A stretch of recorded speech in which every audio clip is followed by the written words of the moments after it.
To those waiting with bated breath for that favorite media catchphrase, the U-turn, I have only one thing to say.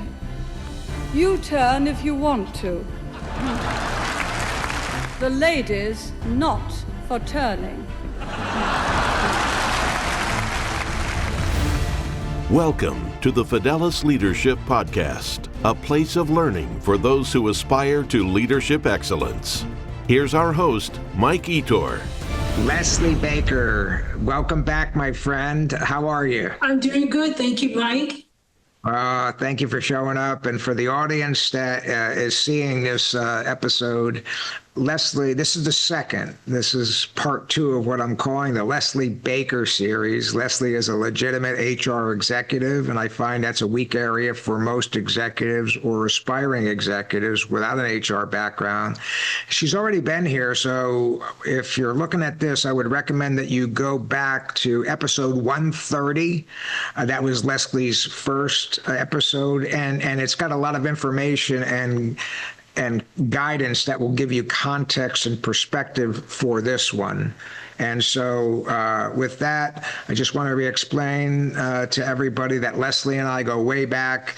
We did work at a company called K-Force in the 1999, 2000, 2001 timeframe.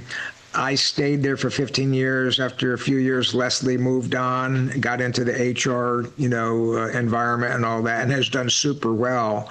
And so with that, Leslie, that's all the intro I can give you. It's just touching the wave tops and all that.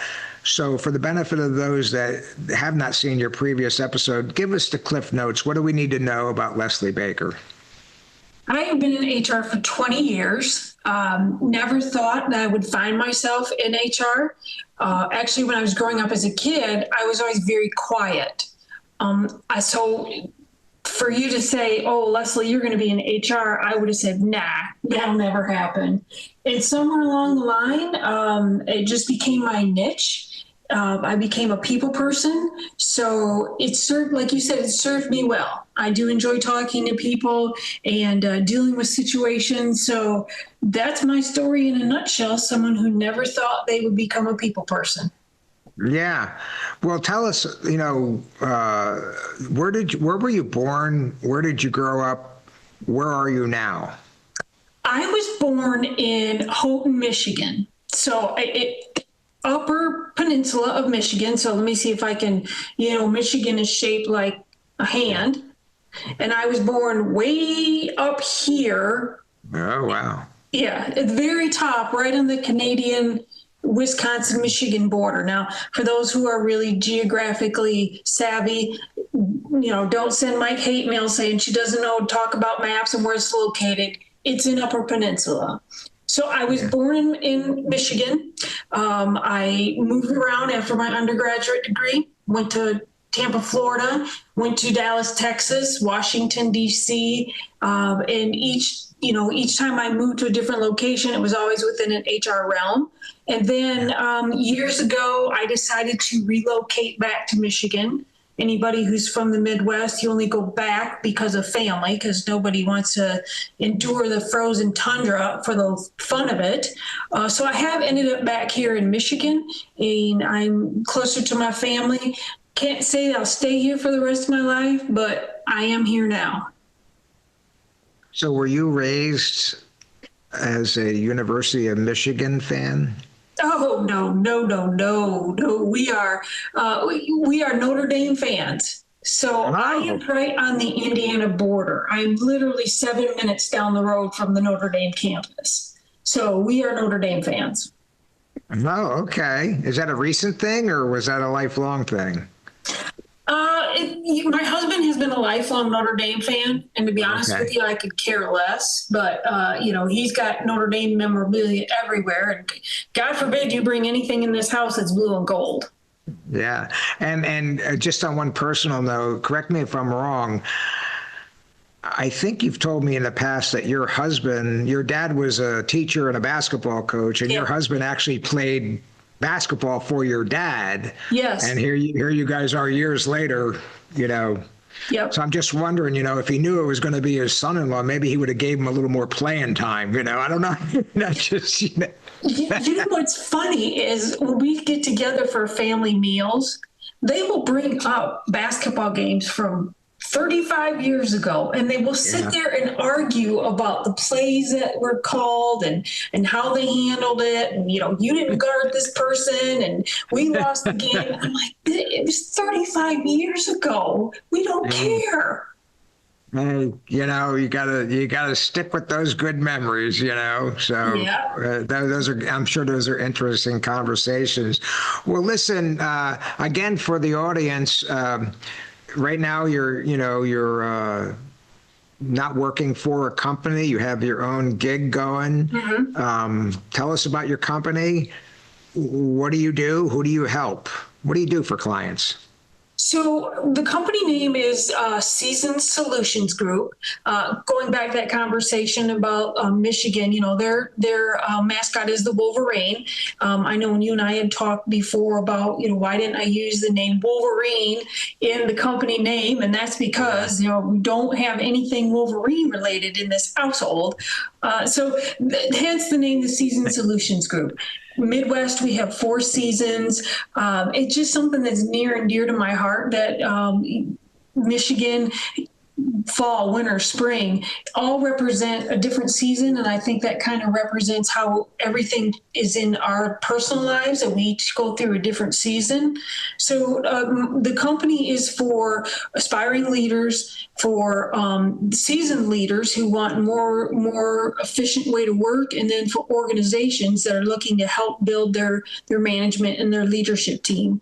I have resources that are literally tools in a box. I know one of the things that really irritated me when I would go out and order some training for the organization, you would get this really pretty binder with really pretty pictures and different texts here and there, but there was never anything complete with, okay, you have the training, now what do I do with it? All my resources come from the perspective of I've been in the trenches. I know that people don't have time, so they literally can get one of the tools or resources that I have, and it is literally everything is contained in that box. What to do, when to do it, how to say it, how to prepare, how to set up the room. So it's just resources for organizations and leaders that they can use right away and can start seeing a difference almost immediately. Well, I asked standard questions for all these episodes, and I've already asked you, but I'd like you to repeat it.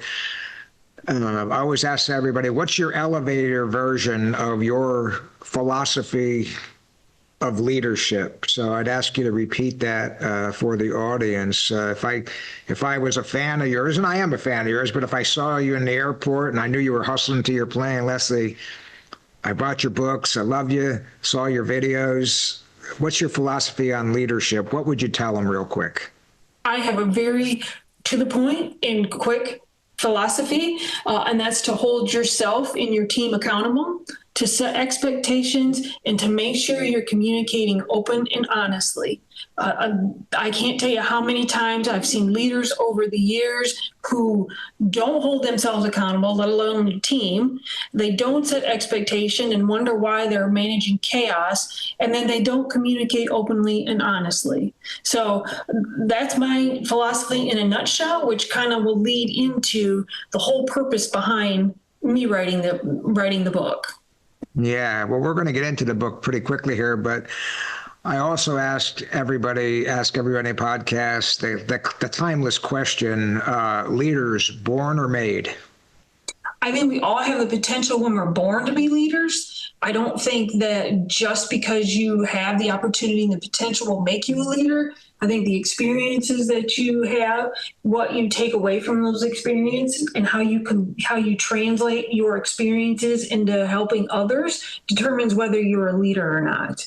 I think in history has shown that there are bad guys out there who those people thought they were leaders. And if you look at the definition, Google it online, or if you take a look at the Oxford Dictionary, it says a leader is somebody who collects individuals, has them collaborate for a common cause. So just because you can collaborate people for a common cause doesn't necessarily make you a leader. It's how you take what you experience in life and what you do to help others that I think makes a leader. So you can be born a good person and turn into a bad person who leads people, but that doesn't make you a leader. Yeah, I absolutely agree. Well, listen, we're here to talk about more HR things, and specifically one of the books you've written, which I've read, and it's so good that I send it to clients and recommend that they buy it. A book called Script for Success. And I think you got a copy there. So I would ask you if you would just give the people the visual so they can already start Googling it, Script for Success. And it's a little fuzzy right now. So we see the title. What's the subtitle? Turn tough conversations into career wins. Okay. So tough conversations, we both know can be the difference between a good leader to led relationship, a good culture, or a toxic culture. And very few people relished the idea that they have to have a tough conversation with somebody. I would say over 50% of the people know they have to have the conversation, but they just won't do it. Mm-hmm. It's just too painful. They don't want to tell somebody bad news. They just don't. And of course, the 5-pound problem becomes a 500-pound problem and often a 5-ton problem, if I can use that analogy. So anyway, for the audience out there, I am a fan of this book. And I'm telling you right up front, at the end, we'll ask Leslie how you can get it and all that. This is a great book. And I wish I had this way back when to fall back on when I had to have a tough conversation, because there's different scenarios, and not only are there different scenarios in there, but you're given different scripts. Hey, you might want to use this as a template, a guide, and all. They're just excellent. So I think I know the answer to this. Is probably obvious, but let's just start off with this. I mean, what inspired you to write this book, Script for Success?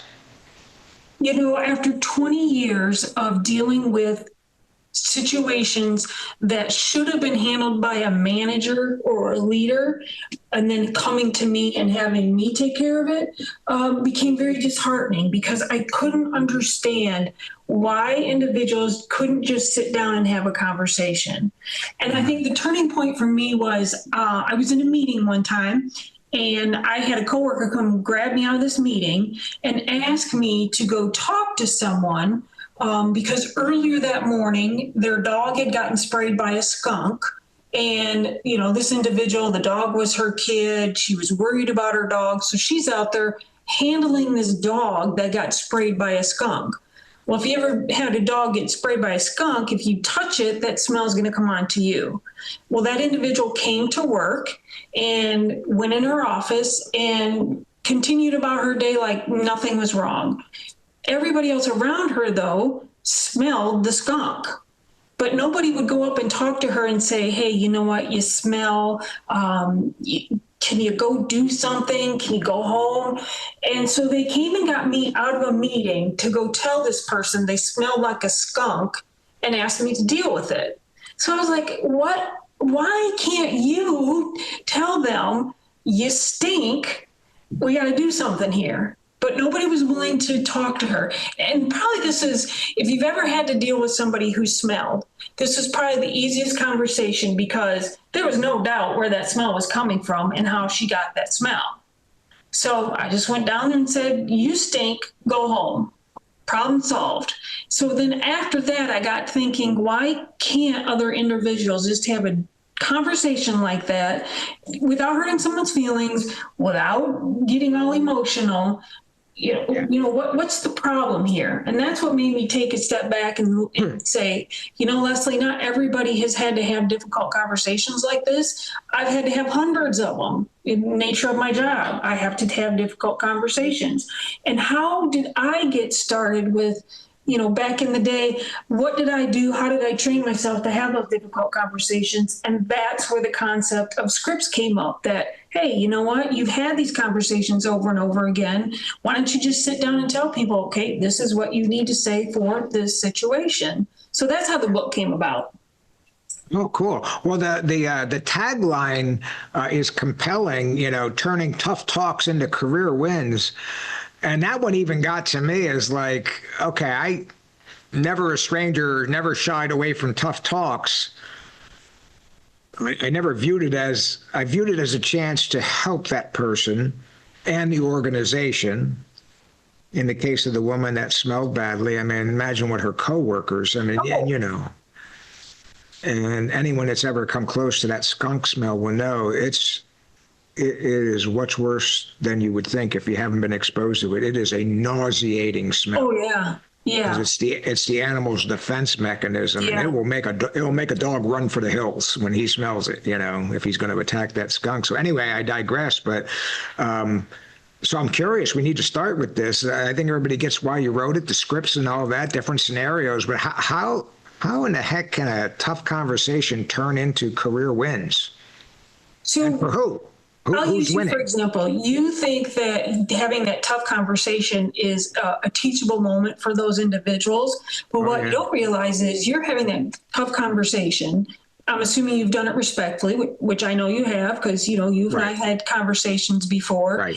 You're actually creating credibility when you have a tough conversation with that individual, and when you're doing that tough conversation and you treat it with respect, you treat them with dignity.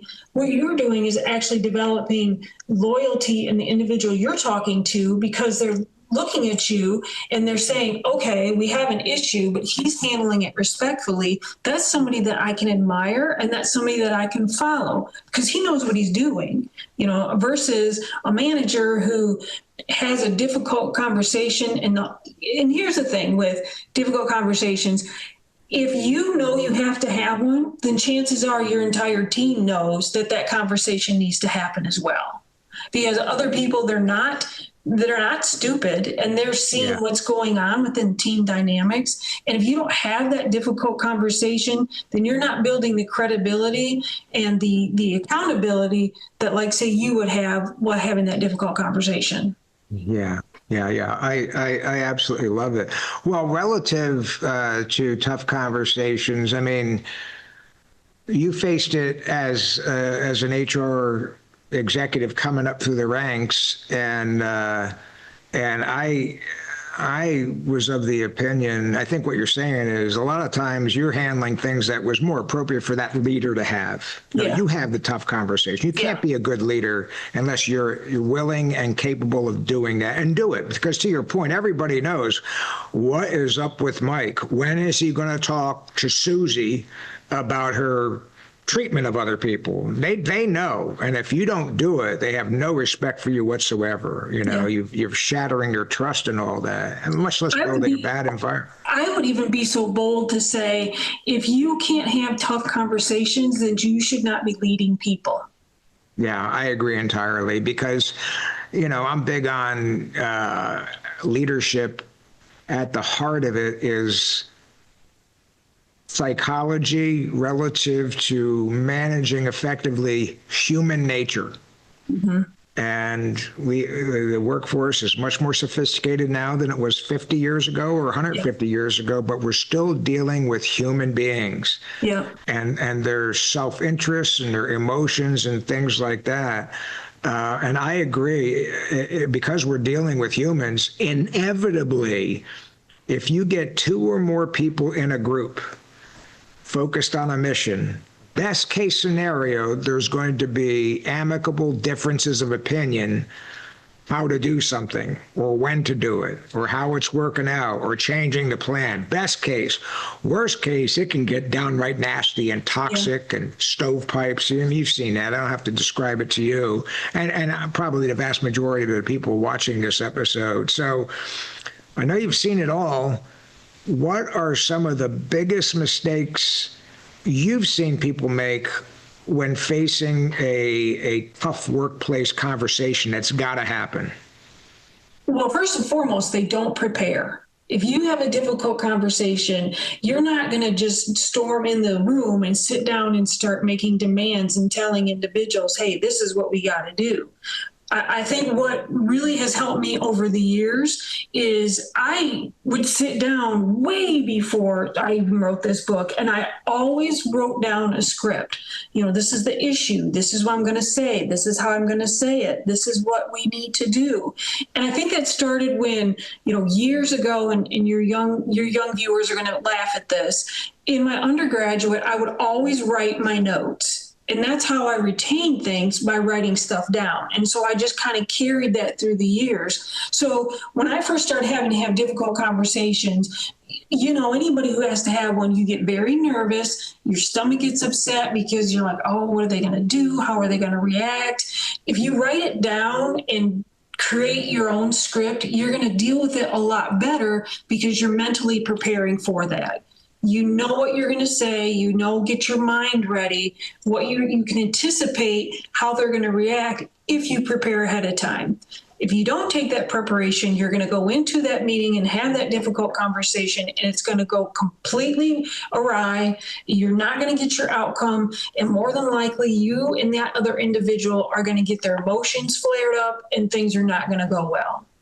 By writing it down and scripting it, the whole point of that is to keep your emotions so that you're calm and you're collected and you can have a conversation that is productive versus something that's actually going to cause more harm.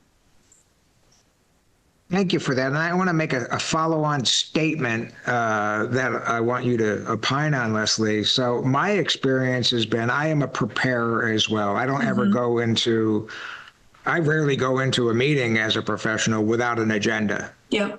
So that I know, hey, at the end of the meeting, we have to cover these 4 things. Yeah. We'll get sidetracked. And so I have found in the majority of the tough conversations I've ever had as a leader, I would say over 50%, this happens over 50% of the time, that the person I am counseling gets emotional pretty quickly and starts being defensive and evade. Well, no, I know you're saying this, Mike. Well, what about her or this, and and you got to address that. So the script, so to speak, never flows, at least for me, never flows seamlessly from point A to point B. Yeah. And I found myself sometimes getting sidetracked for 10 minutes or so. And then like, okay, well, and then the guy, I say something, she comes back, I say more, but I can go back to my agenda and say, we still got to cover these 3 points. So that I would, tactfully say, all right, Sharon, I hear you. Hopefully I address that. But let's get back to the focus of this call. I've already told you this is the problem.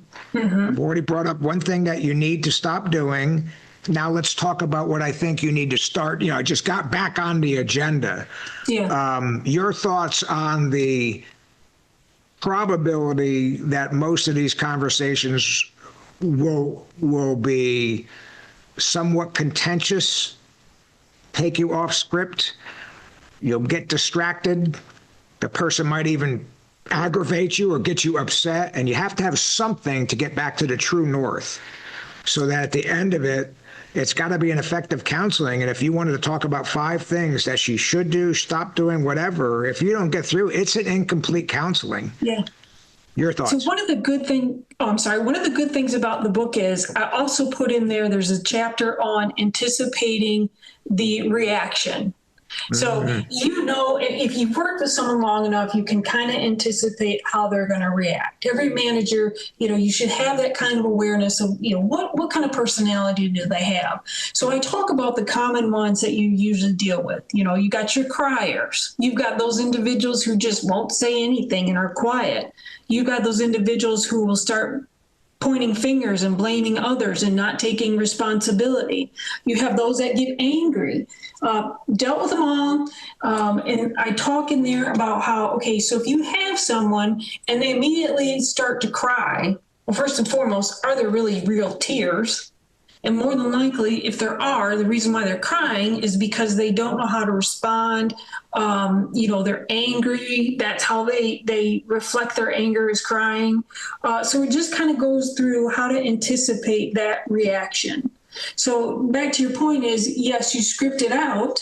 Not all conversations go, like you said, smoothly, but if you script it out and you can anticipate what the reaction is, you're better mentally prepared for when it gets off kilter. When you start going down another path, if you prepared mentally, it's a lot easier to handle and to get yourself back to where you started and to achieve your goal than just going in there willy-nilly and trying to, just do it quickly and to try to get it over with right away. Yeah. Well said. Well, there's so many scripts. I love the book. Are any of them one of your favorites, so to speak? Can you give us an example of one that everybody's going to face, and here's the script? Can you give us the Cliff Notes on it? I don't necessarily say it's my favorite, but the one that I always use a lot is work performance.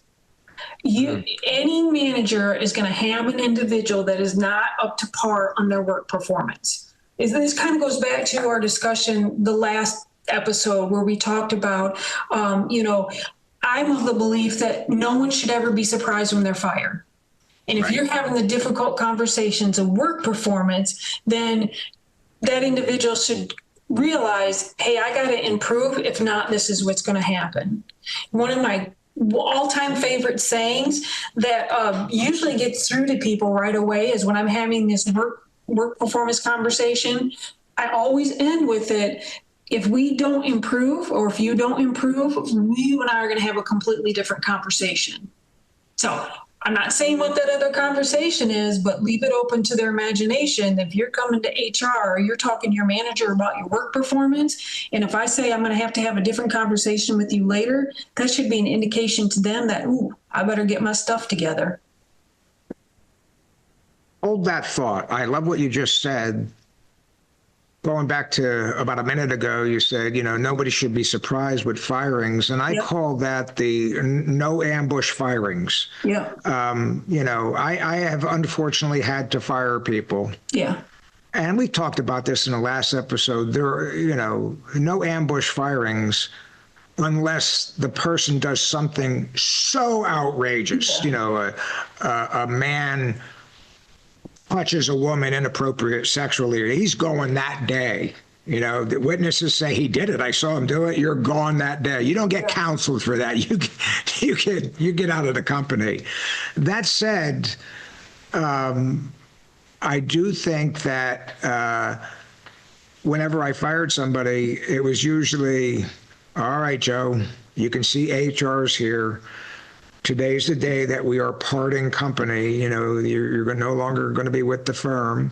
I know you're not surprised because we've had several incrementally more serious, more direct counseling sessions. And the bottom line is you either haven't improved or you've not improved enough. And so the company has realized it's not a good fit. You got to go. So I know you agree with no ambushes. And I've never had anybody say, I am shocked, Mike. I am shocked that you're firing me. Because he's got the goods on me. He has been talking to me for 18 months about this, or 6 months, whatever the case may be. I don't think there's a set period of time. You got to do this counseling often enough. And when you are convinced that it's just not going to get fixed, he's either unwilling or in some cases incapable of doing the job correctly, the person has to go.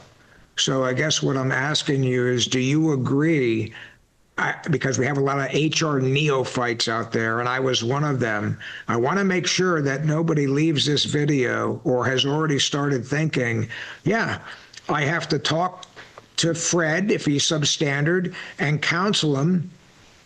And if he doesn't approve, he's gone. Well, hold on a minute.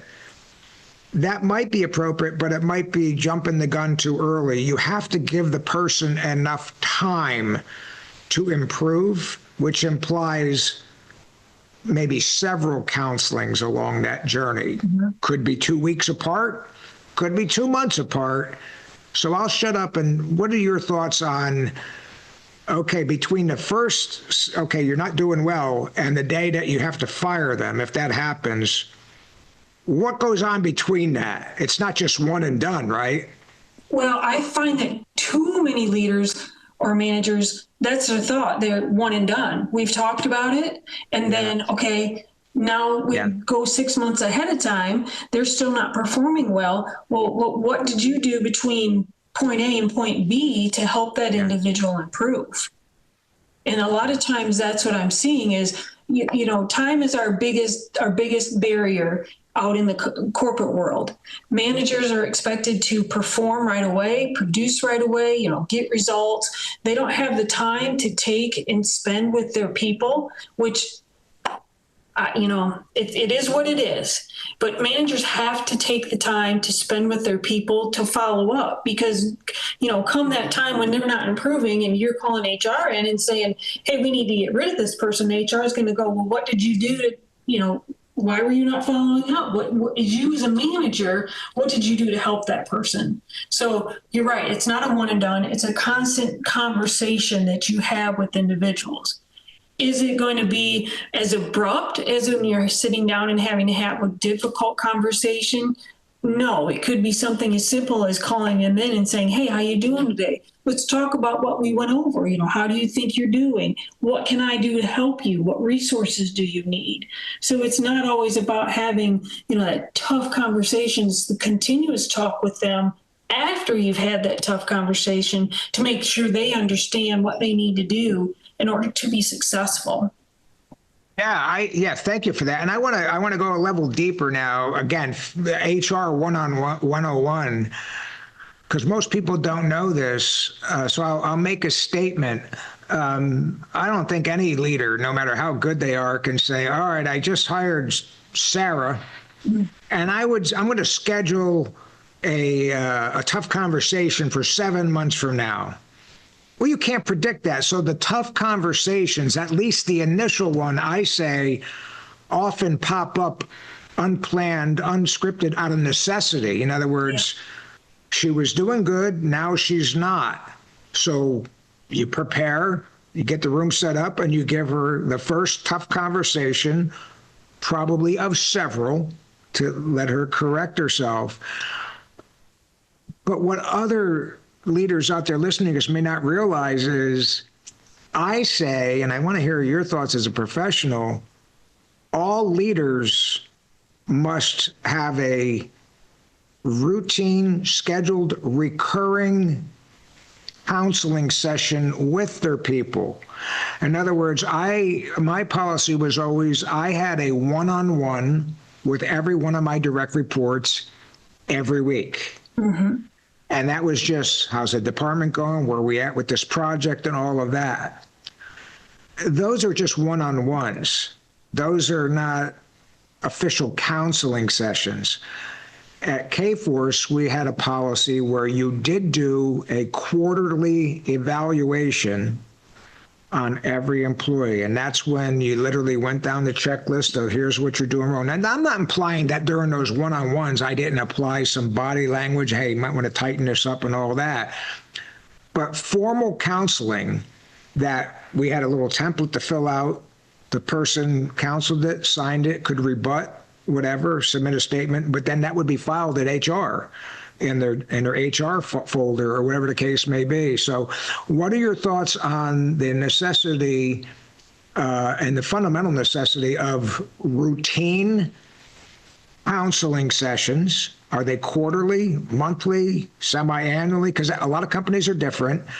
And so that's really the question is, you know, a lot of people were giving off the vibe that, okay, tough conversations, these things only happen when they're, you know, because counseling is also, most of my counselings were actually telling the person, you're actually doing pretty good. But if you ask me if there's any areas that need improvement, these 3 areas right here, here's what I recommend you calibrate and go upward. So I'll stop blathering on. What do you think about this? I'm sitting here smiling because you're talking about how in quarterly you would have to sit down and have a formal evaluation. And you and I both know that how many leaders out there will have these evaluations and are not honest in the evaluation and say, hey, they are performing or exceeding expectations. And then fast forward, they're coming and saying, hey, this person's not meeting their expectations. We need to fire them. Okay, so you just put that they're exceeding expectations, and now you're telling me that they are not up to par and you want to fire them? I'll tell you what, any labor attorney would have a field day with that. And you try to fire someone and you're not giving them honest feedback on their evaluations, you might as well just sign that check right now. So I agree 100% with you that all good leaders, all good managers are the ones who have set one-on-one times with their people on a weekly basis. You take the time and meet with your people. And like you said, it doesn't have to be all about this is what you're doing wrong. Let's talk about how is your project going? What do you need from me? Are there any resources you need? What's going on that's creating barriers? So it's just having a conversation about what you as the manager or the leader can do to help that individual succeed. It's not about, putting the hammer down. It's what can you do to help them, do their job.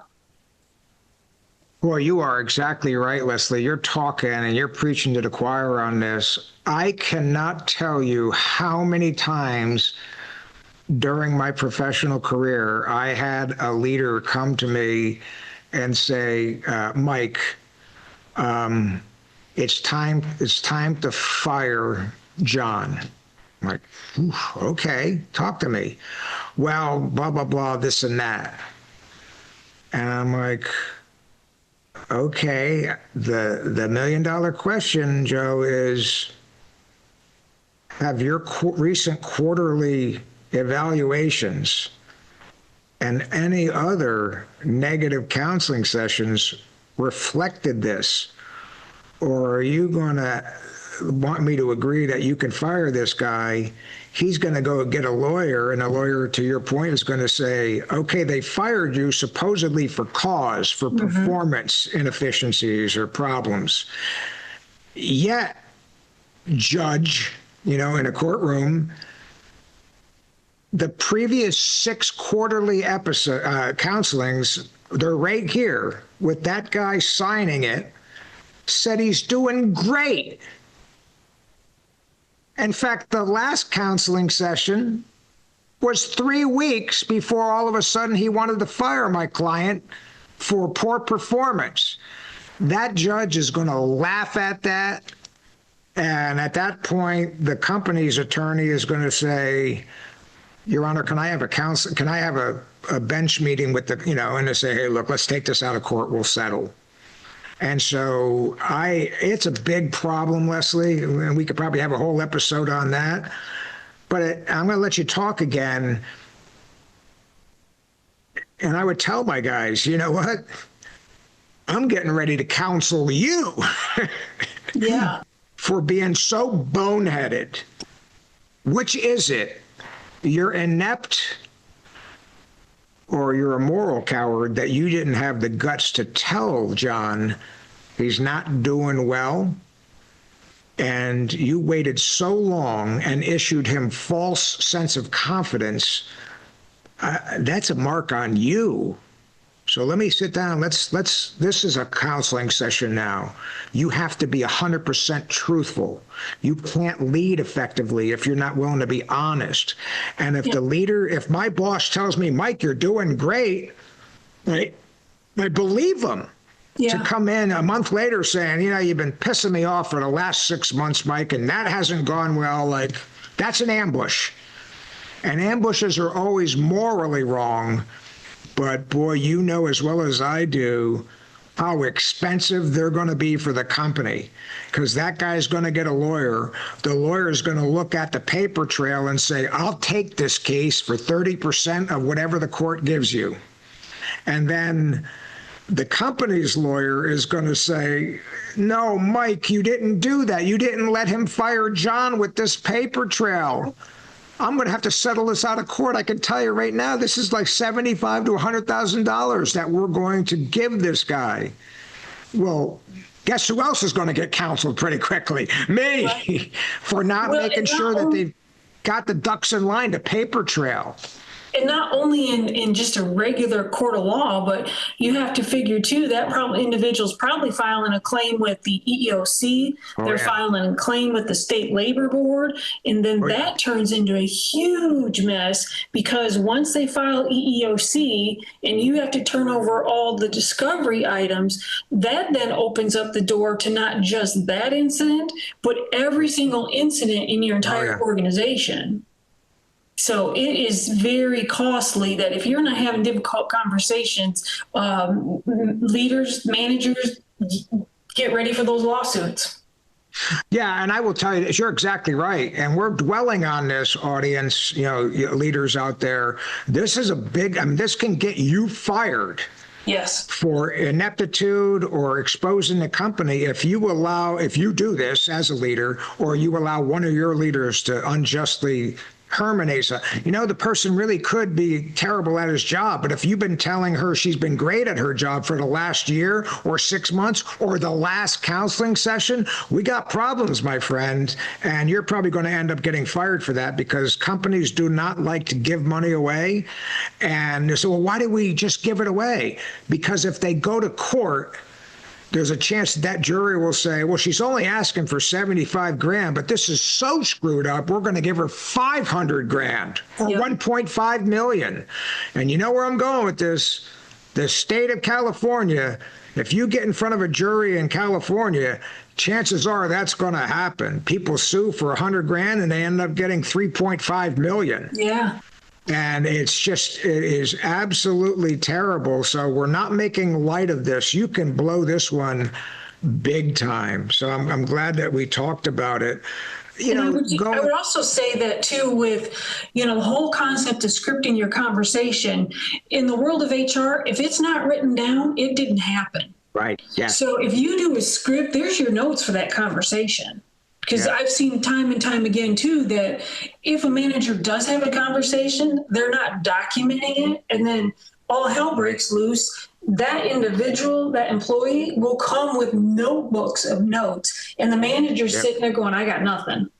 So that's another one. You better just write that check, because I guarantee you, if you've got a problem employee, they are documenting every conversation. Well, yes. And again, now as the leader, I saw that. And I got to tell you, I've seen situations like that where they'll go get an attorney, and the attorney will basically ask the court to subpoena every email between the leader and that employee, every voicemail, every internal chat text message, string and all of that. And I have also, to your point about EEO and all of that, I have seen employees get fired, justly or unjustly, and they fight back. And I have seen them within 72 hours send an email in K-Forces. This is true story. I saw it multiple times. Somebody got fired justly. The counseling trail was there. Go for it. It's time to get rid of this person. She's not a good fit. And the next thing you know, we wake up in the morning at 7 a.m. and there is an email to the board of directors. Copy all of the executives. Yep. In some cases, all field managers, sending it out to 100. The Equal Opportunity Employment Commission, Federal Bureau. We had one woman that copied Jesse Jackson and the Rainbow Coalition because she was saying, well, they fired me because I'm a minority. And so my point is this: you have to have your ducks in line, because people will, even if you've done it perfectly, people will retaliate. Yep.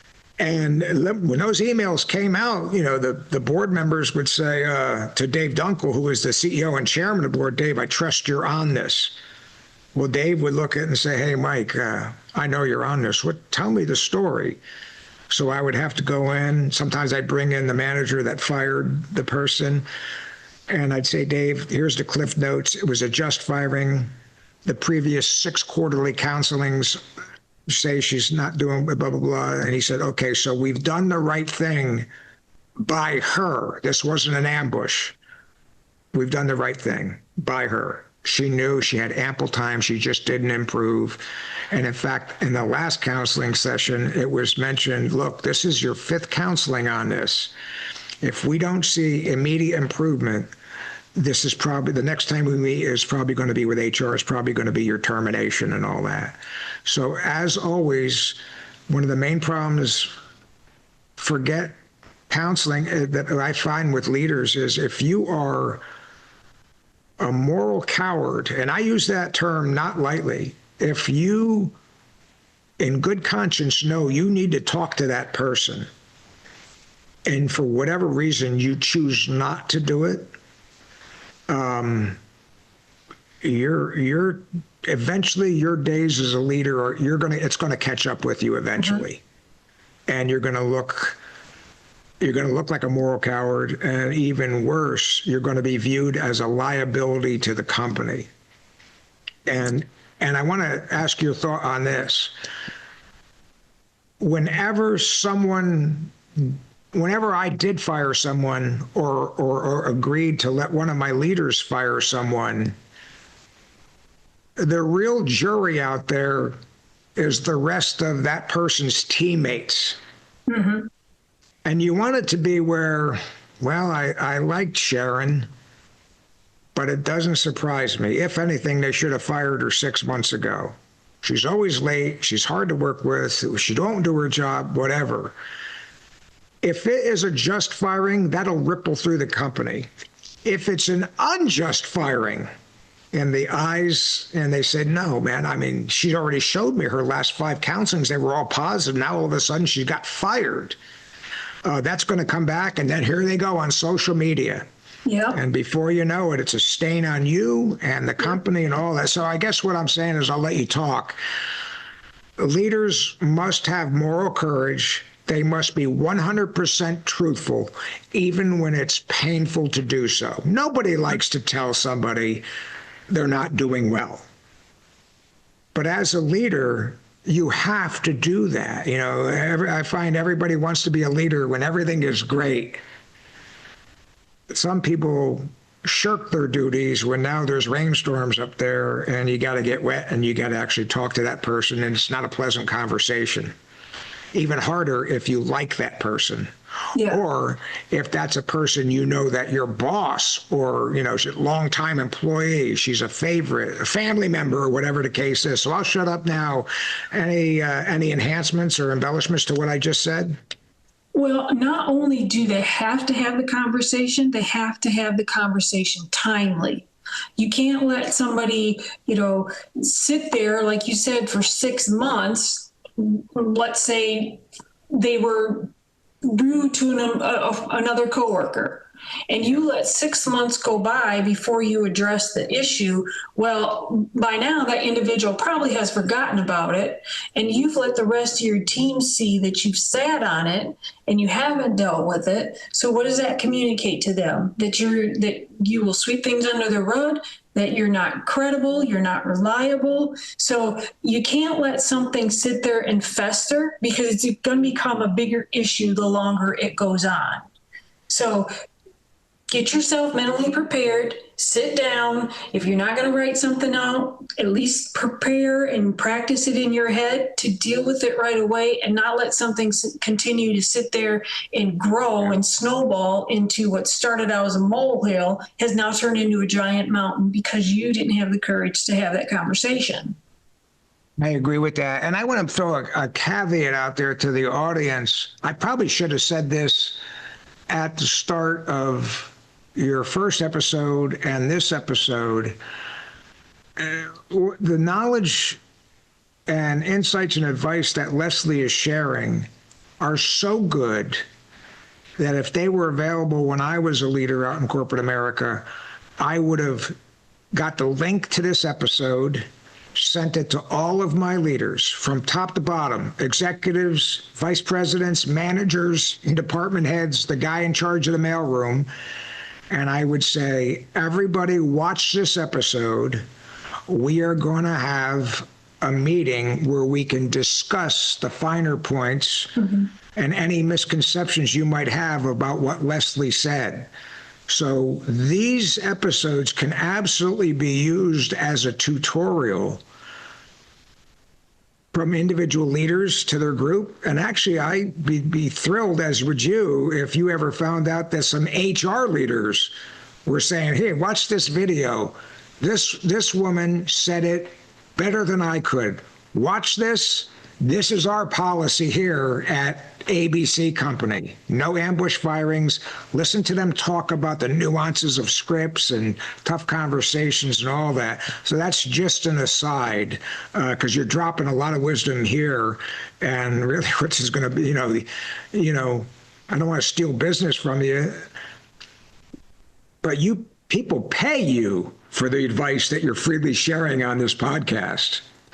And I've got, like I said from the beginning, if you're interested in teaching your team, you've got some individuals that don't like to have difficult conversations. I have toolkits out there that you can get that walks you through all the different scripts, the scenarios, what to say, when to say it, how to say it, even how to set up the room. And there's practice cards in there and worksheets. So that's something that you can take to your team, and you can all practice on how to do this together, or, buy the book and do it yourself. I even created a workbook that, how to write your own scripts. There you go. Just a little workbook I put together. Take what you learn, use that going forward. So when you write scripts, there's your documentation right there. You can just rip out the page, give it to HR and say, here you go. Yeah.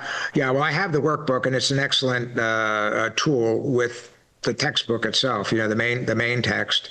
And so, what we're implying here, everything we've said so far about tough conversations, and all that, we're assuming that the leaders have at least adequate communication skills. Yeah. that is a highly flawed assumption. Yeah. And absolutely. So I've heard you say, and I've seen you write, that communication, the ability to communicate is a skill, not a personality trait. I think you're about to say that some people are just naturally better at communicating, they have an aptitude for it. But as a leader, it is a learned skill. And I can tell you, coming from 24 years in the Marine Corps, I was very effective at speaking, communicating, and counseling, in some cases, positive or negative, Marines, because we're very direct, very blunt. We don't sugarcoat it.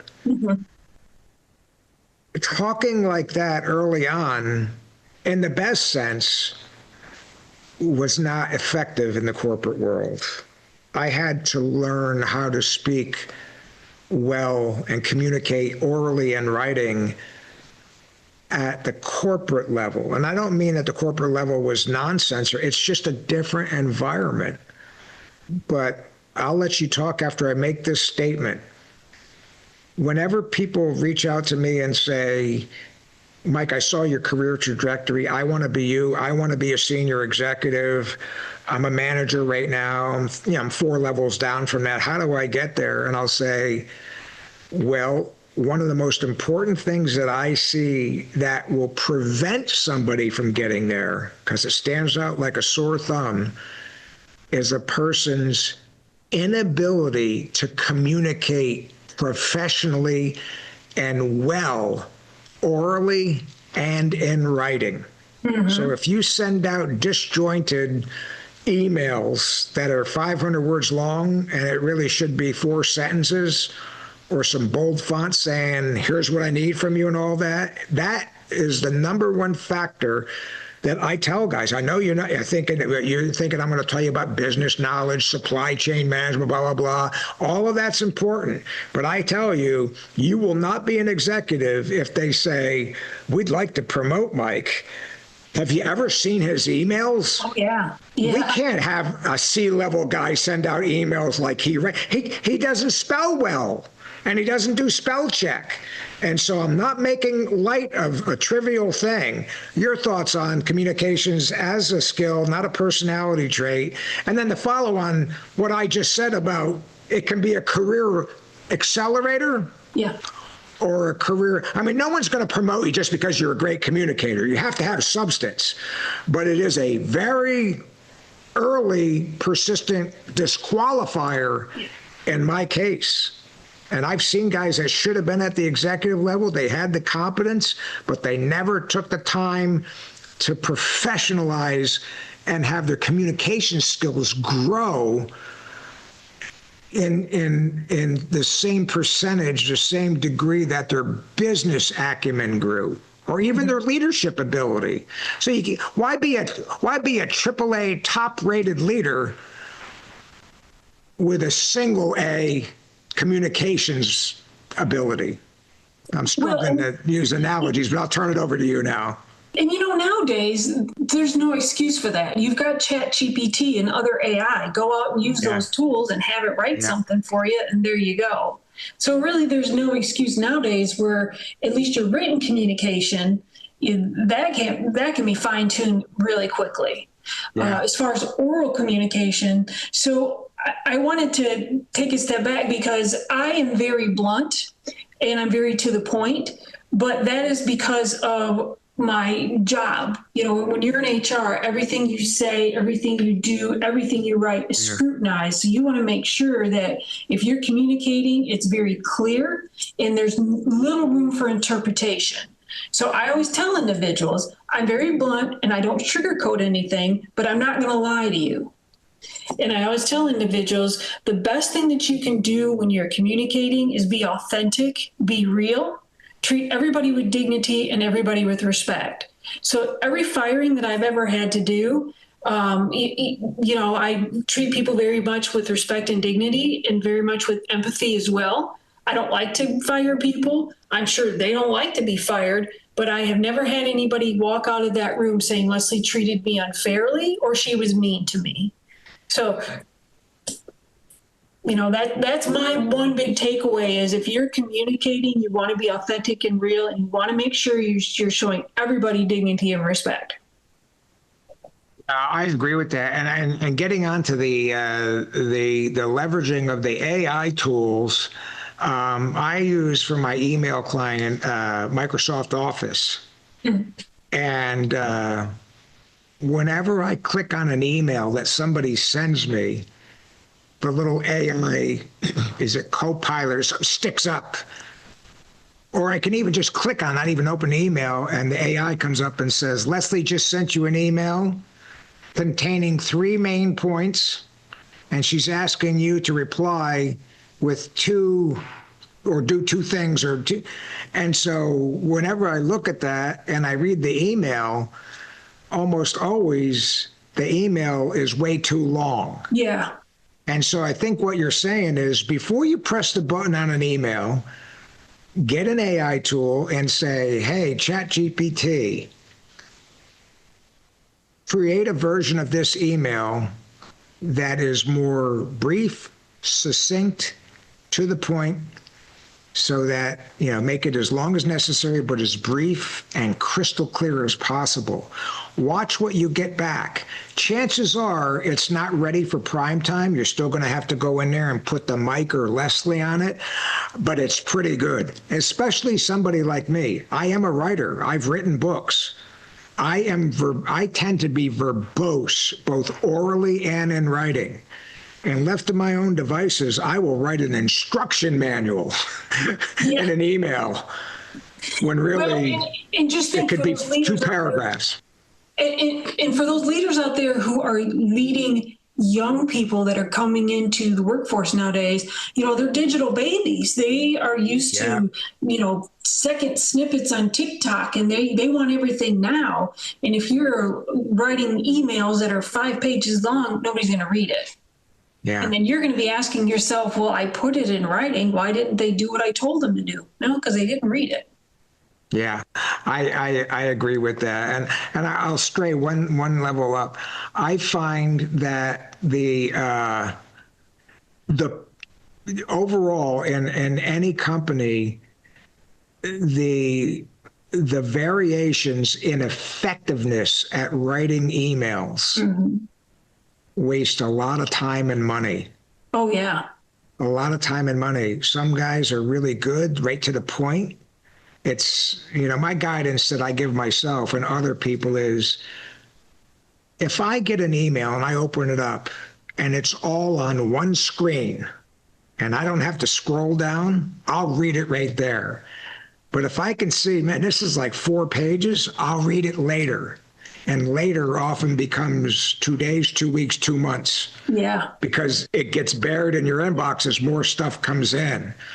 So, there's an old saying among professional speakers and presenters, be bold, be brief, and be gone. And I try to stick to that, especially because I'm telling other people out there, I am guilty of this. I am guilty. I'm a teacher, and so I will try to explain something from A to Z. Sometimes that's appropriate when you're teaching, but if you're communicating, it's not appropriate in most cases. And I'm writing Britannia encyclopedia level stuff when really 3 sentences would work. Here's what it is. Here's what I need from you. Well, and I wanted to expand on something too, is not all directions, conversation should happen through an email. If you have to have a difficult conversation, get up and go talk to that person. Oh, of course. Because I've seen way too many times where people have been communicating via email. They don't understand the context or maybe your demeanor behind what you wrote, and they will take it completely wrong. So don't avoid a conversation by thinking you can send an email or even a text and think that's going to fix the problem, because more than likely it's going to make it worse. Well, you are onto something there, Leslie, and I'm a big fan of the content you put on LinkedIn, so I'll assign you some homework, if you will. That would be a great article, because part of being conflict averse and not having the tough conversation, I can't tell you how many times in my K-Force or in my coaching and consulting business, I heard I did tell her she wasn't doing good. When? Well, I sent her an email. Not adequate, not good. Because emails, there have been times where I have personally sent an email that I thought was positive. Yeah. But yet it landed among the group as, Mike, are you upset? I mean, we're not doing something like, oh, I'm telling you, you're doing great. Didn't come across like that. In most cases, there's nothing better than face to face. Yeah. And so difficult conversations, unless there's some very rare exception, are done between human beings. Yep. Even if they have to be via Zoom or something like this.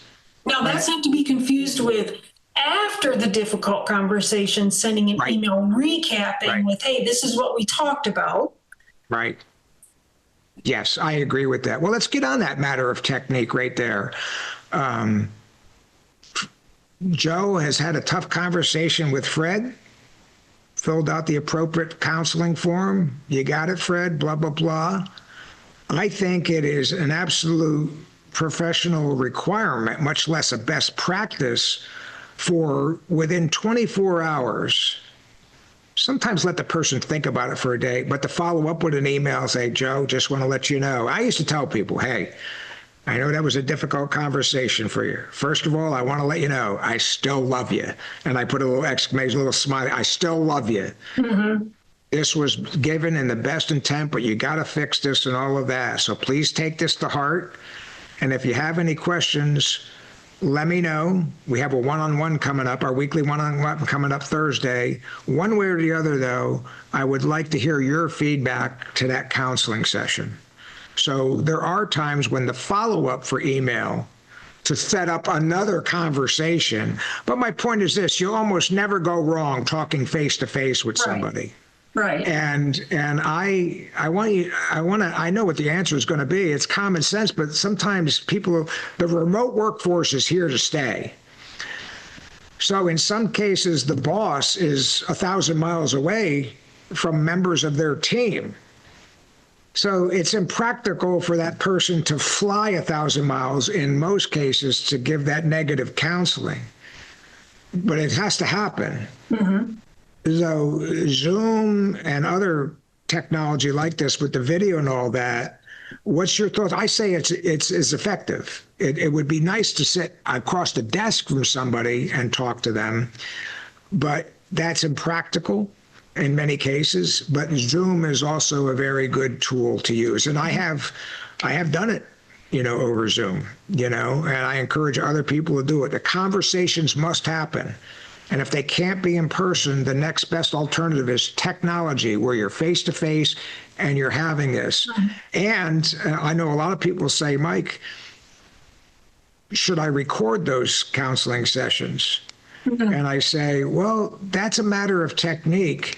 But if you do, you got to make sure that the person on the other end knows you're recording it. And why are you recording it? Because I'm going to send you this video. All I would ask is over the next couple of days, watch this session a couple times, listen to it while you're working out, listen to it, because I think you'll get even more out of it the second or third time you hear what I'm saying. And by the way, I'm going to have AI write a summary of the transcript of this, so I'll send that to you within 24 hours, the high notes of this 1 hour conversation we're having. I like that. Any thoughts on this as an additional enhancement technique? Well, I think that if you do a Zoom call with the individual, assume that they are recording you. Even if they don't ask, assume that they are recording you. I don't know if you've seen, oh gosh, it's been about a year now. Did you see the video? There was an individual who'd been with an organization, I think it was an IT sales company, that she'd been with the organization for about 3 months. She was in a sales position. After 3 months, HR got on the phone with her and terminated her employment. And so she's asking questions about, well, I'm a high producer. Why are you firing me? And HR is like, well, we really can't disclose. And basically what happened was the manager didn't have the conversations with the individual. And so they gave it to HR and they told HR to fire her. Well, she recorded it and then she put it out on social media and it went viral.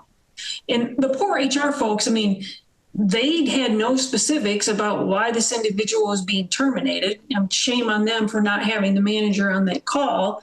But the moral of the story is that assume you're being recorded, because whatever you say can be used in court, and plus it will also can be used in social media against you. Yes. Well, I will tell you this. I'm not sure you know this, because this law came into effect for publicly traded companies well after you were gone, Leslie. I think it was actually part of the Sarbanes-Oxley bill, when Enron got caught cheating and other companies, and there's all sorts of, what do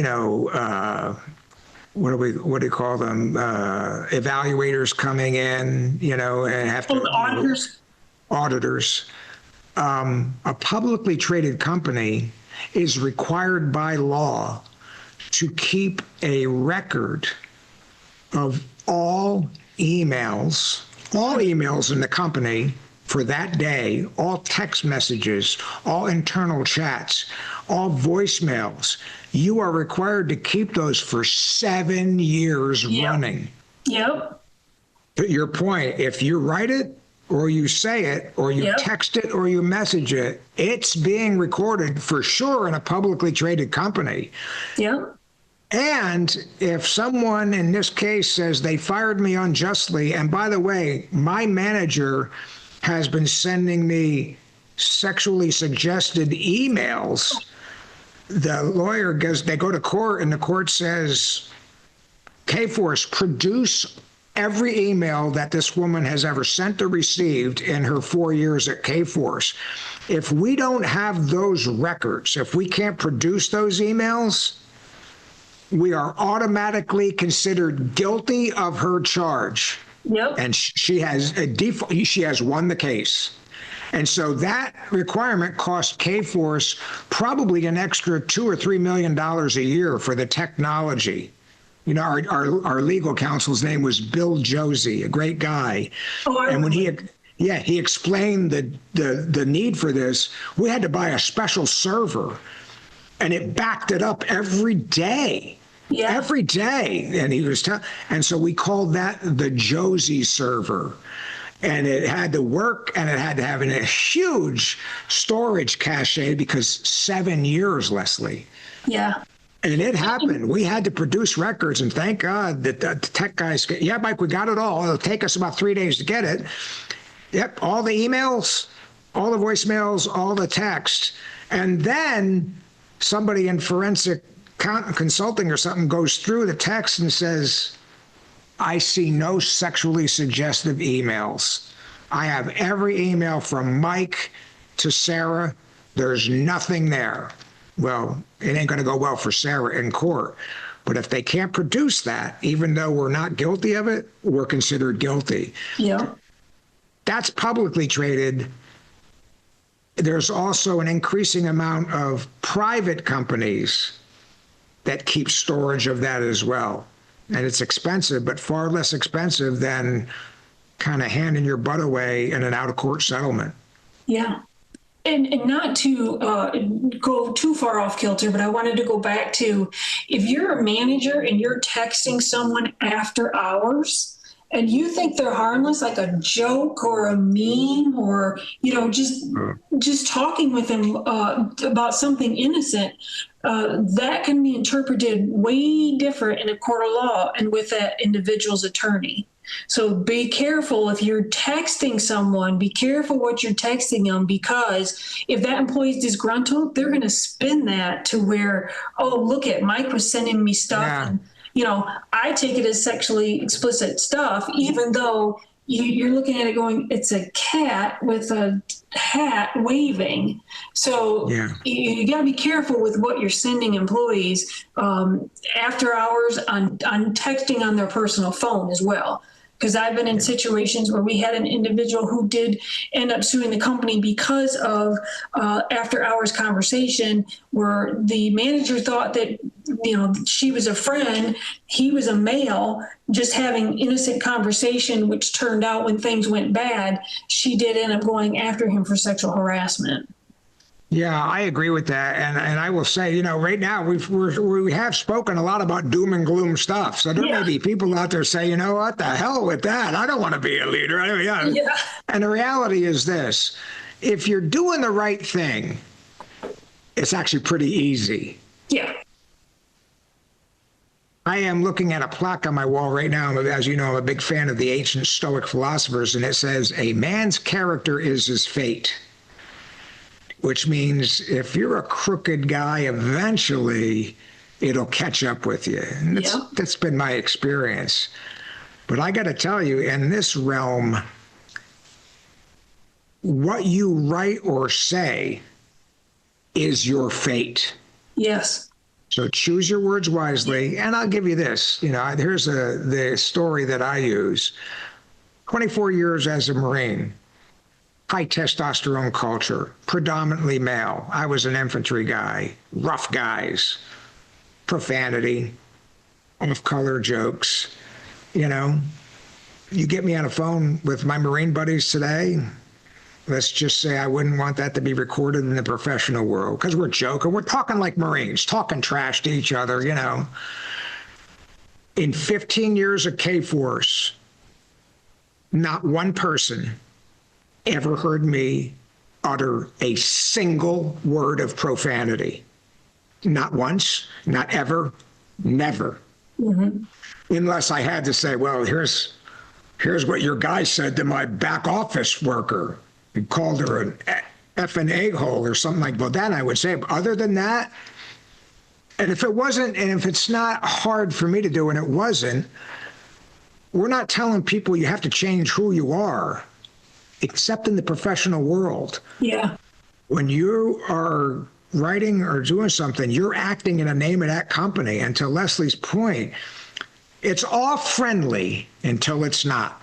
Yeah. So the person that reports you for those after-hour emails and all of that, you guys might have got along early, and she might have sent you similar emails. But now you've had to have a difficult conversation, or she didn't get promoted. Yep. And now she's looking for every single thing that you might possibly do. So my friends, I hate to call it the old saying, covering your ass. I don't look at it this way. You have to be competent. You have to be competent. And a large part of being competent is not only knowing what to do and what's appropriate, it's equally and sometimes more important to know what not to do. Mm-hmm. And what on its face might seem okay, but it'll come back to get you. We're not trying to paint a doom and gloom picture of being a leader, but what we're talking about in this episode are some of the largest career derailers I have ever seen. I have ever seen. And I have seen executives, high-level executives in Fortune 500 companies, way higher than I was at that level, fired because everything was good, and the woman he was flirting with in marketing department and all of that, suddenly they're at odds, and she has taken screenshots of all the text messages and inappropriate jokes they've sent each other, and he's gone. Board of directors say, we can't have this from one of our guys. He's got to go, And then he's looking for a job, and well, why did he go? Well, the reality is this, he was, well, I'm not going to hire that guy. Who does that? It's questionable judgment and all that. So anyway, back to the book. A lot of strategies, tactics, and techniques in there. A lot of what we're talking about is workplace culture. How can your book be used to actually build effective and healthy cultures? Again, I go back to having a difficult conversation is going to build you more credibility and loyalty than being somebody else's friend. If you can have a difficult conversation that is honest and empathetic, then people that you lead are going to see, hey, that individual is somebody that I can trust to lead me when things do get difficult. I've seen it too many times where managers want to be someone's friend and they avoid toxic conversations or difficult conversations, and they are viewed as somebody who is incompetent. If you are viewed as an incompetent leader, those individuals are not going to follow you, and they sure as heck aren't going to do their best, and you're going to have low productivity. And like you said, after all, when it's said and done, you're going to be discovered that you're not an effective leader, and you could probably be in jeopardy of losing your position. Yeah.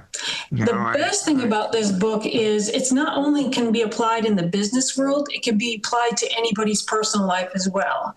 Setting the boundaries, learning the scripts, having conversations with individuals. It's not only applicable in the office, it's applicable everywhere. Yeah. I had a friend whose daughter is on a volleyball team. She is having a difficult time on her high school volleyball team. There's, a bunch of young girls, completely different conversation in and of itself, but young girls, if they're arguing, there's one that's a bully on the team, and she's like, what do I tell her? What can I tell her to do? And well, for my first reaction was take a ball and slam it down her throat, but completely inappropriate. But I said, take a look at the book, follow the scripts in the book, just change the wording, tell her to sit down, come up with a conversation to confront that bully.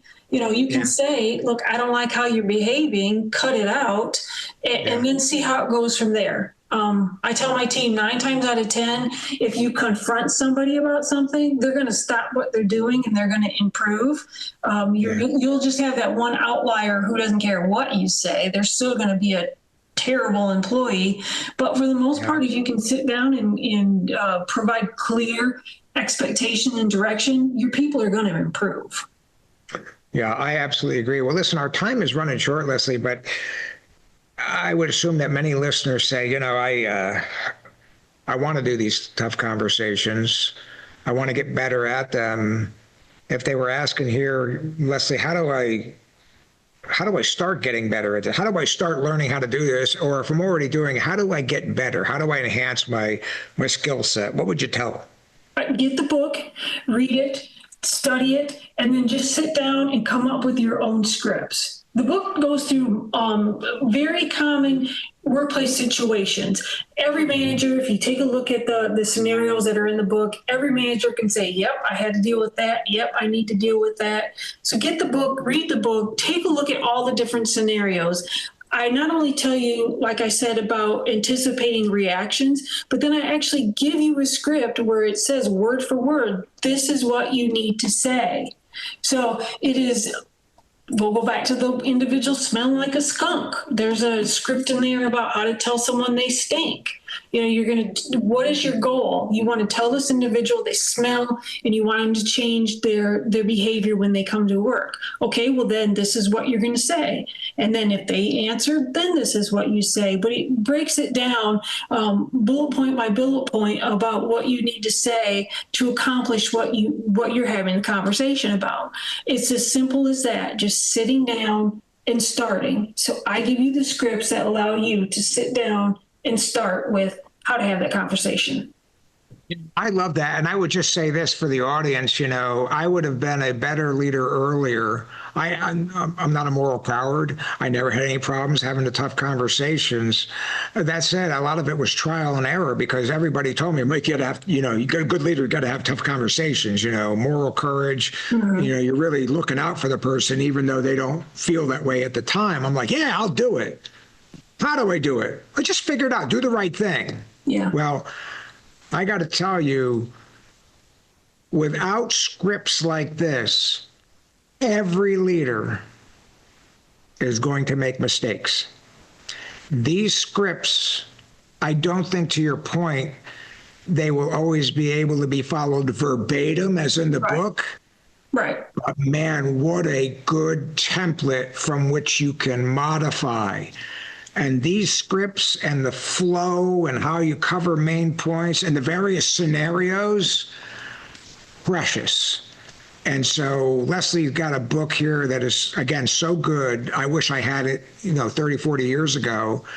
And I actually have sent it to clients and say, read it, buy it for your entire company, so that they not only know to give tough conversations, but for those that are receiving them, understand why their boss is doing this, and they mean to do this right.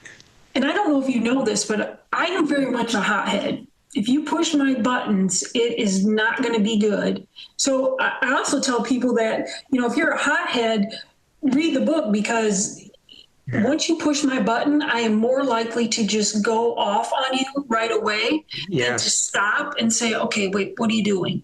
So because of that, because I've gotten in the habit of scripting everything, when my buttons are pushed, I can be like, okay, wait a minute, take a step back. What did I write? Follow that and stop don't go down that hothead road, because it's going to be bad.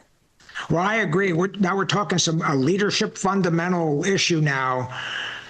Myself, and I would dare say every leader, the vast majority of times when I did something that I regretted is when I let emotions affect my words or actions or both. Yep. And I'm an Italian. My name ends with a vowel. Therefore, you say something to me, I'm ready to fight. I'm ready to go. I mean, I'm not a coward at all. You say something to me, I'm okay, I'll scrap with, not physically, but I'll scrap. And a script like this and the presence of mind saying, he's intentionally pushing your buttons, Mike, because he's trying to get a reaction out of you. Swallow that.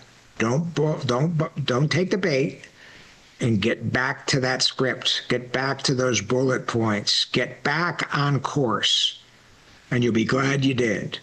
And so the script is a very effective tool, assuming that a leader can control their emotions. Yes. And I can tell you, if you can't control your emotions, you probably will not reach the heights of the leadership org chart that you aspire to. Because the further up you go, I've had fellow executives say stuff to me that, kind of aggravated me right off the bat, or sometimes they were inappropriate, or, we've all had it, and so it's a learned skill. I do think that the ability to react emotionally is a genetic trait for the most part. It's who we are, You describe yourself as a hothead. Other people, like I had a guy work for me at K-Force for more than 10 years. Great guy. Poker face. If I told him, Dustin, you did great, awesome. You're getting a huge bonus this year. Thank you, Mike. And if I said, Dustin, you're not going to believe it, your car's on fire in the parking lot. Oh my God, it's brand new, it's burning up. Like, thanks for telling me. He just dead face and all of that, So there's a guy that naturally, you say you're a hothead, I'm telling you, I can respond that way too. That guy had a default setting that I've never seen him excited. Even when I expected him, I wanted him to get just deadpan, Yeah. And I admire that. I certainly wasn't born with that, But we all have to some degree, acquire that trait, or we'll wish we had. And I'm telling the leaders out there that listen to this right now, flat out leadership, the sooner you have the ability to absolutely control your emotions at the moment they start in your mind, the better off you'll be, the more you'll get known as a intelligent, deliberate, steady, measured leader, not prone to overreacting, even when somebody might be pushing their buttons or whatever, or even when someone said they were going to do something, you're depending on them and they didn't show up that day or something like that. There's a lot of emotional situations in leadership. How well you handle them has a direct is directly proportional to your ability to control your emotion. So I know I'm beating a dead horse on this. Any last thoughts on this topic? Controlling emotions? And so like you said before, is you may have worked your way to the top. You may be at the highest level, but if you can't control your emotions, eventually it's going to catch up with you and you will lose your position. I say all snakes have to shed their skin, and it may take, 5-10 years, but eventually if you can't control your emotions, you become a liability and you're going to be booted out. Yeah, I say that. And you know how I said nobody ever heard me use profanity at K-Force? Likewise, people I used the Marine Corps, and people thought, Mike, when you get out here, you can't lead like a Marine. Like, well, how do you think Marines lead? Like, man, I saw the movie Full Metal Jacket. You can't scream at people like that. I'm like, that's not how Marines lead. In fact, in 24 years, I can count on one hand the number of times, aside from combat situations where you had to yell, it's noisy, I can count on one hand the number of times I actually raised my voice at a Marine.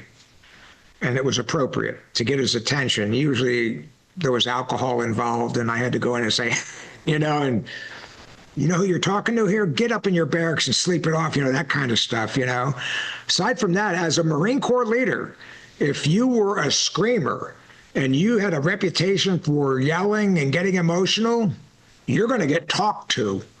And it's going to limit your career trajectory. Do some people squeak through and become colonels and generals? Of course they do. Are there famous executives? Steve Jobs, the first Steve Jobs, before he got fired at Apple, absolutely an abusive leader. Mm-hmm. Abusive, screaming, yelling, throwing stuff at people, get out of here, that kind of stuff. And they fired him. And so there's two Steve Jobs. There's the pre-firing, and then he got fired from his own company, went away, came back, and he learned they were right to fire me. Mm-hmm. I'm passionate about this iPhone, but so were they. And nobody deserves to get something thrown at their face or to be ridiculed or called names or something. So I always said, there's a video of me out there with a guy who knew Steve Jobs, and I said, so we want to be the second Steve Jobs as a leader, not the first. He goes, oh, absolutely. And he said, Steve Jobs would say in some videos and some speeches, when I think about things I've done, or I look at people's videos on podcasts, and well, Steve Jobs once said this to me, and the guy goes, no, he didn't. I'm telling you, he said that to me. When I hear that, they're all true, and I am embarrassed and ashamed that I ever acted like that. And I knew I was acting like that, but I justified it because we're so passionate about it, and we want to be perfect. We want to roll this new iPhone out. It's got to work and all of that. And I realized it was totally inappropriate, and they fired him for it. And so I'm saying if Steve Jobs can get fired, and this was a once-in-a-generation genius, if Steve Jobs can get fired for mistreating his people, chances are you can get let go too. Oh, yeah. Know? Yeah. So anyway, Leslie, I really appreciate it. All of your wisdom and insight. This is a great episode, and it's when we tack it on to episode 1, another solid episode. And these are really they both can be used, and I'm sure the future episodes they can be used as really HR tutorials. So I appreciate your willingness to share your time and wisdom and expertise. And frankly, I learned stuff too. And you've come a long way, my friend. And I wish you were able to give me this advice when years ago at K-Force, when you were very young and first starting out, and I was not so young, but first starting out in the corporate world. I would have been better for your book and your wisdom. So on that, my friend, we can't roll back the clock, but we can provide all your wisdom to the younger versions of Mike and Leslie that are out there right now, and even the older versions that need to improve and want to improve and all that. So any last thoughts, my friend? I think most people avoid conversations because they think it's going to be a big blowout, and it does not have to be a big blowout. Yeah. I agree. So whatever you're fearing about having that conversation probably is not going to come to fruition. You're overanalyzing it. Just sit down and have a respectful conversation with another adult. That's basically what it is. Yeah, I agree. Well, once again, Leslie, where can people contact you? I know you have a good following on LinkedIn. Your content is gold, and I read it all the time. And how do they find your books? Because you've written multiple books now. How do they find your books? They're out on Amazon, both the book Script for Success, How to Turn Difficult Conversations into Career Wins, and then there's the companion workbook. It's also out on Amazon. If anybody has any questions, if they want some additional information, if they're interested in my toolkits, they can email me at leslie@seasonsolutionsgroup.com.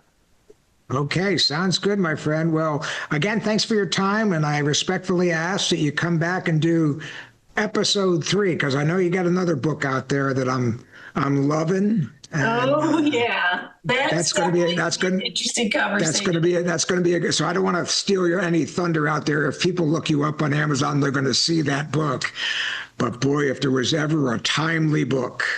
That is it. So I'm really looking forward to getting into that one right there. So, my friend, thank you as always, and enjoy your day. And I hope your family and you are doing well. And thanks so much, Leslie. Thank you, Mike. We hope you've enjoyed this podcast. Please subscribe, rate, review, and recommend to your friends. Please visit our website at fidelisleadership.com and sign up for our leadership newsletter.